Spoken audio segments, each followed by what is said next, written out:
everyone, welcome to my channel.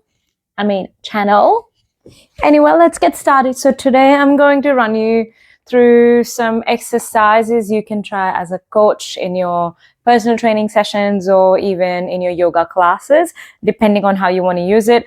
A lot of our clients have wrist injuries or don't want to go into a particular pose because their wrist hurts, etc., or they just don't have that strength.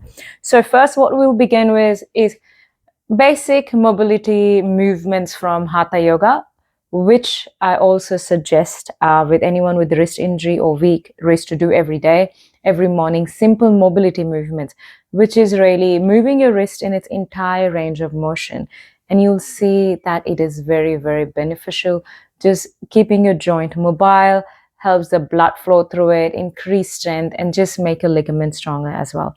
So here are first few exercises. Simple you can do is your wrist rotation, clockwise and anti-clockwise.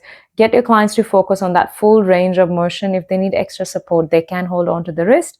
So 10 repetitions clockwise, 10 repetitions anti-clockwise, plenty to start with. Next, we'll move into flexion and extension, forward and back. And if you want to make it more internal practice, especially if you're doing yoga, breathe in, breathe out, breathe in, breathe out. So they get to actually focus on the movement a lot. Now, if they're stronger, they can do both the wrists together as well. Now, last one is your fist bumps.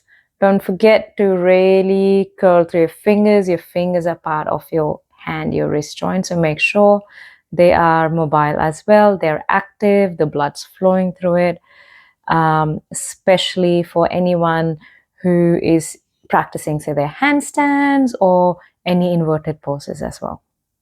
Now, these movements are good as a warm-up to start with, and then as your client progresses, we can move into more weight-bearing exercises.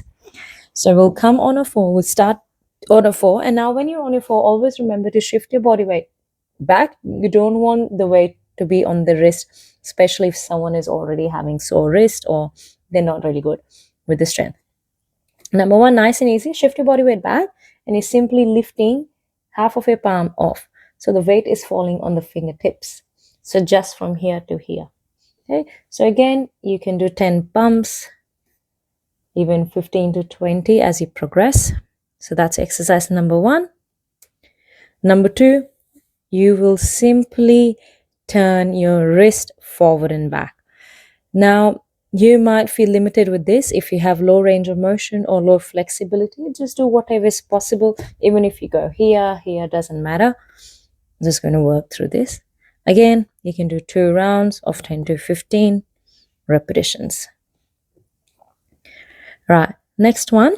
While you're in this position, you can also get some extra stretch out. So just rocking forward and back, forward and back. And of course, if you're forward, there's more load, and back, it's less load. So stretch out here, forward, back, forward, and back.